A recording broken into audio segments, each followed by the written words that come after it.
Have you ever wondered why 1% of the population holds the lion's share of the world's wealth? Or why it seems like a select few have an unfair advantage when it comes to financial success? Today, in the realm of master wealth, we're diving deep into this phenomenon. Let's start by examining the enigma of wealth distribution. Picture this: 1% of the people in the general population control the overwhelming majority of financial resources. And within this 1%, another tiny fraction, roughly 1/10, claims nearly all of that wealth. It's a staggering revelation, but it's merely the tip of the iceberg when it comes to understanding the complexities of wealth distribution. This distribution of wealth across society follows a pattern known as the Price's Law, which is akin to a natural law governing the distribution of creative production in various domains. Price's Law is like a cosmic principle that transcends financial matters. But what exactly is Price's Law, and how does it impact wealth distribution? Price's Law states that a small fraction of the participants in any domain is responsible for the majority of the outputs. While this phenomenon might seem unfair, it's essential to recognize that it applies not only to wealth, but to various creative domains. It's a law that applies to music, literature, sports, and more. For instance, just 5 composers, Bach, Beethoven, Brahms, Tchaikovsky, and Mozart, are responsible for 50% of the classical music repertoire. The unavoidable monopoly phenomenon. To grasp the concept better, let's use the analogy of the board game Monopoly. Most of us have played Monopoly, and what invariably occurs in this game is that one player ends up monopolizing all the money. Now, if we reset and play again, the same outcome often repeats itself, with a different player accumulating all the wealth. This isn't a mere coincidence, but the consequence of multiple random trades. Imagine a scenario where 1,000 people engage in a trading game, each initially receiving a sum of money.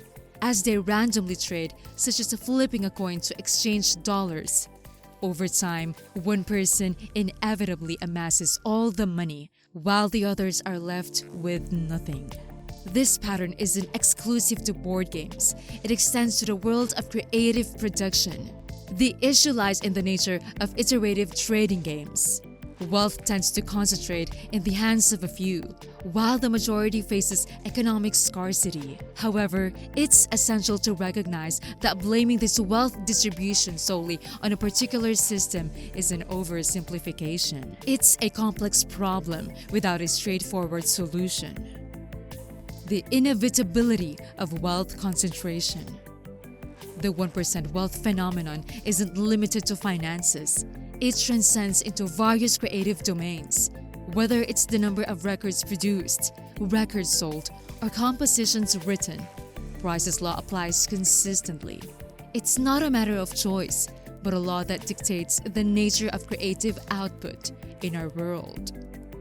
Now, what happens when you play multiple rounds of Monopoly, where one person ends up with all the money?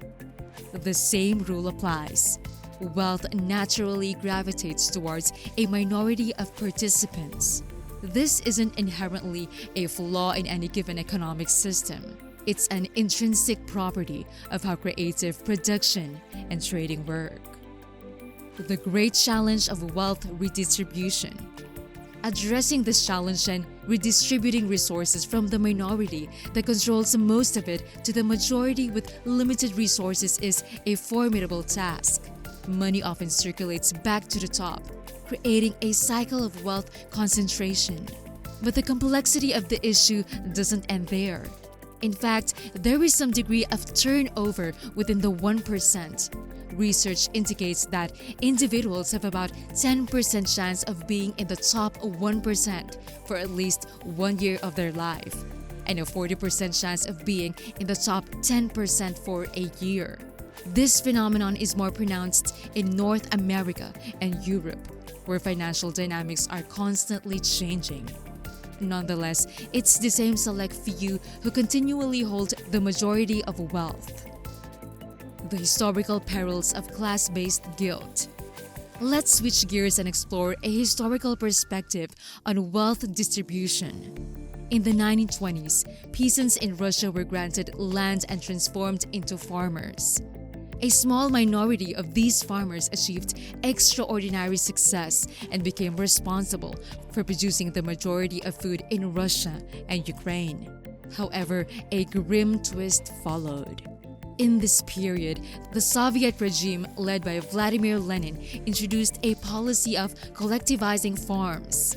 The target was the kulaks, who were the successful farmers owning land, livestock, and hiring labor.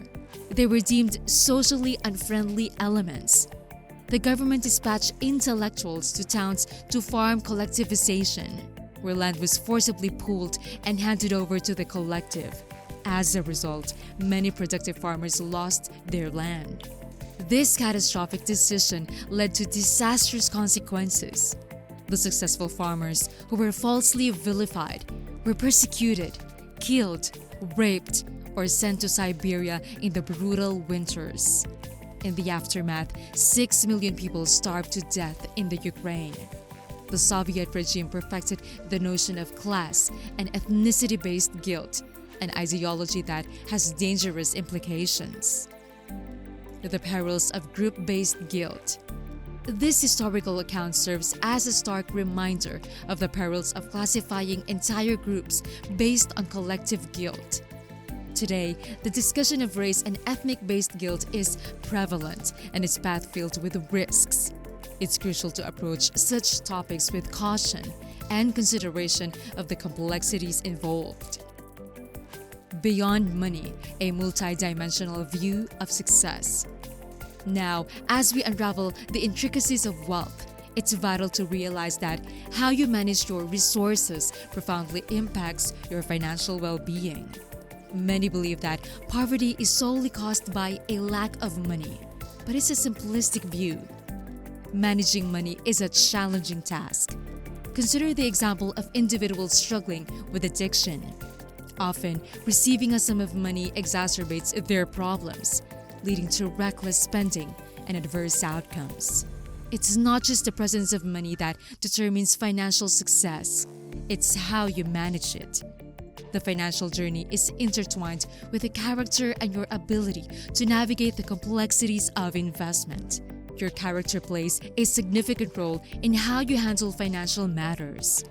For instance, self-deception and a lack of understanding of reality can lead to financial turmoil.